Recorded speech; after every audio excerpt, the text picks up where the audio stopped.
What's up, guys, and welcome back to the channel. Today I hope you're doing better than me. If you saw the last video, you know that things are not looking good for the RX7 motor.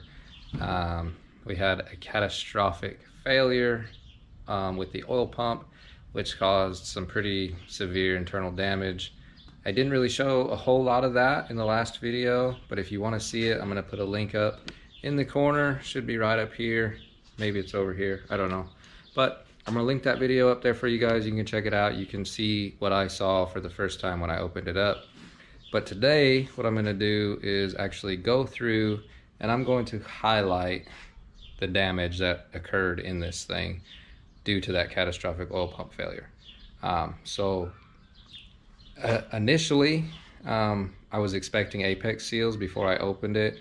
I expected them to be gone because I had no compression in the front rotor. That was not the case. Like I said, I had catastrophic oil pump failure, and I take full responsibility for that because the nut backed off of the oil pump gear, and that's what caused it. So anyway, moving forward from that, what I'm gonna do is go through and show you guys what was actually damaged and give you an idea of what I need to replace in order to rebuild this thing again. So with that being said, I'm gonna start off with the rotors because that's what everybody assumes is gonna be the worst, and that's what I assumed was gonna be the worst, and actually that was not the case. So let's start off with the rear rotor because that was the first one exposed, and it still had really good compression when I did the teardown. So the rear rotor, this is the rear face of the rear rotor, and I have taken out all of the seals, side seals, the springs, the apex seals, the apex seal springs, the corner seals, everything. Now, like I said, this rotor still had really good compression, and there was nothing wrong with it that I could find. Other than, let's see if you guys can see this.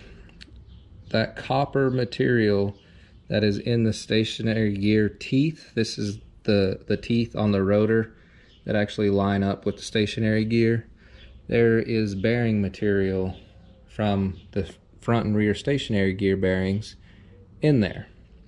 The rotor bearing itself is very questionable. I don't think that I would rerun this bearing. Most people say if you don't see copper, you're okay, but I don't know. I'm gonna have somebody else look at that just to be sure. But yeah, again, this rotor still had good compression.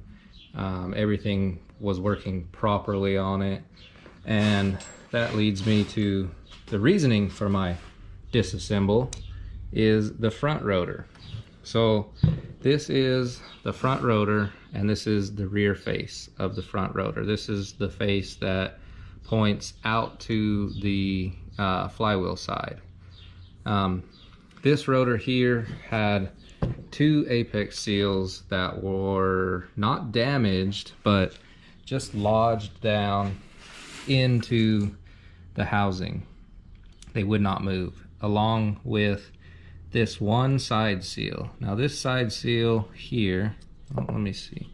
So it broke. It was broken into three pieces. Actually, it was whole, and in trying to remove it, I broke it. So it was free on this end here. It sprang up and down, and then as you moved down towards this end, it was completely flush with the rotor itself. And I'm not entirely sure what caused that. I'm assuming it was all the material that went through the engine from the bearing maybe got down in there and had it seized down, which is ultimately that, and along with the two apex seals, this one and this one here, were just stuck. They had a bunch of nasty gunk down in there, and I cleaned it out, and they move freely now. So I'm assuming that is what caused the loss of compression. I mean, obviously not having a side seal functioning and not having two apex seals function properly, you're going to lose compression. So other than that, This rotor bearing actually looks to be in worse shape than the rear rotor bearing. So that one's probably definitely going to need to be replaced, because you can just start to see some copper material coming through it. So yeah, that one definitely looks like it's going to need to be replaced. But other than that, the other side of the rotor was in phenomenal shape. All the side seals functioned properly. All the corner seals functioned properly. Everything is still in really good shape. Honestly, the only thing that broke is this one side seal, and I broke that. It was just lodged in there. So as far as what I was expecting, I was completely wrong. Nobody could have guessed that the oil pump gear would have backed off.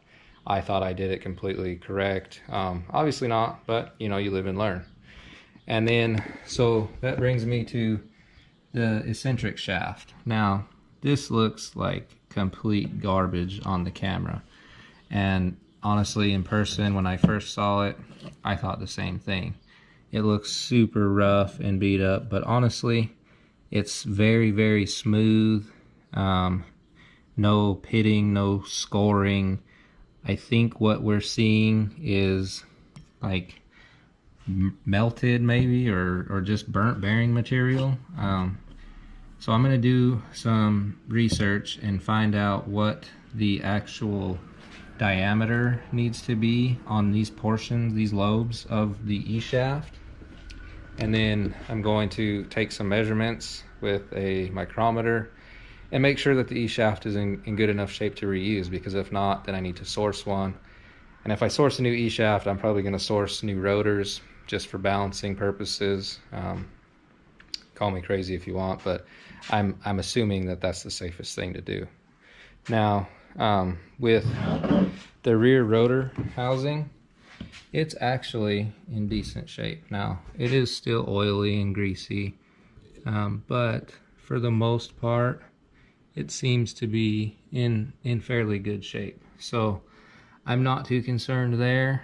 Again, I'm gonna have somebody else look at these parts and just verify that they are okay to run. That way, if I have to source new parts, I can start doing that. The irons, they look in great shape. There's no grooving or anything in those. So the irons, I'm fairly certain, are going to be salvageable. And the rear, yeah, I'm sorry, that first rotor housing was the front rotor housing. The rear rotor housing is just in one hand. Hold on.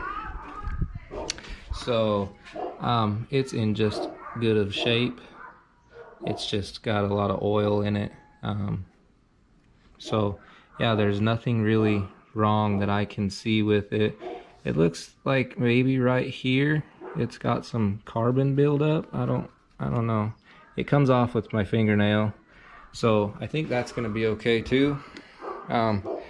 Honestly, I don't foresee a astronomical rebuild cost, just because a lot of the parts are still usable. And I know people that have reused apex seals and side seals and things like that. This car, before it was disassembled and blew up and had the catastrophic oil pump failure, was just rebuilt. It maybe had 20 miles on it. So, and if you watch my last video where I titled, I destroyed my 13B in under 20 miles, which is not an exaggeration at all. So, but also on the rear iron, I want to give you guys a good look at this because it is terrible. Okay, so this is the rear stationary gear bearing.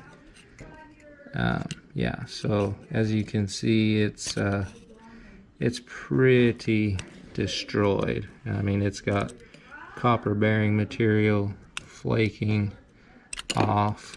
Yeah, so that one is a total loss, complete and total loss, which is okay. I can just get new bearings pressed in, or I can get new stationary gears. with bearings. But along with that, we have the front stationary gear bearing.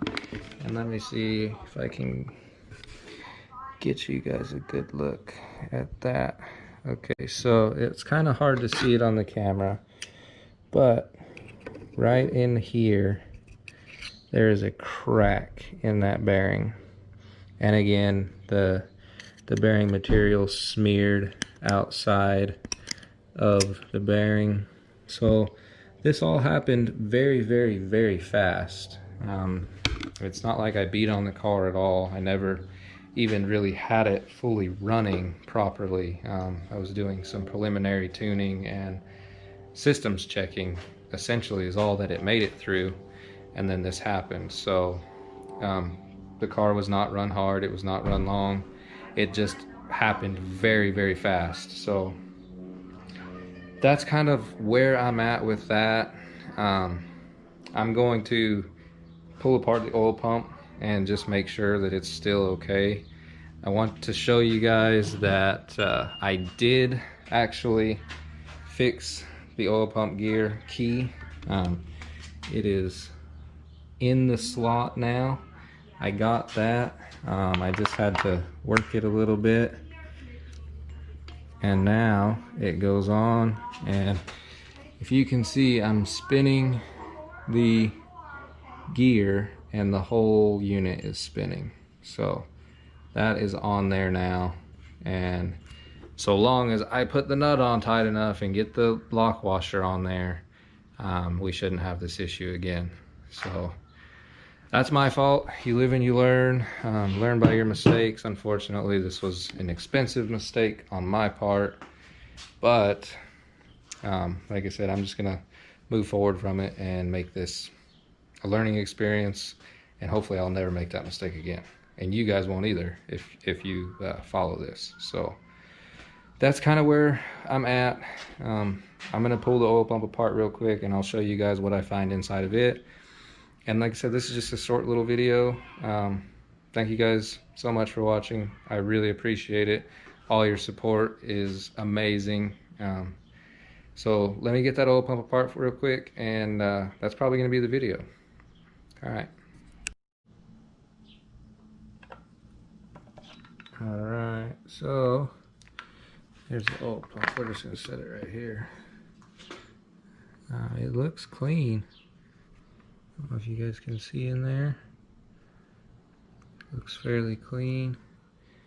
This doesn't have any pitting or anything. So that's a good sign. Looks to be functioning. Like I said, it's just one of those things, catastrophic failure. I take responsibility for it. It's one of those things that just happens. Learn from it, move on, make yourself better. That's what I'm gonna do. So that's gonna be the end of the video, guys. I know it was just a lot of me talking. Hope you enjoyed it anyway. You get to see firsthand what damage occurred. Let me know what you think. Give me your advice, opinions. If you know anything about the parts that I spoke about, let me know. Always ready and willing to learn from you guys, as much as I'm trying to bring to you new things. So with that being said, guys, I appreciate it more than you know for all your support and watching and commenting, liking, sharing.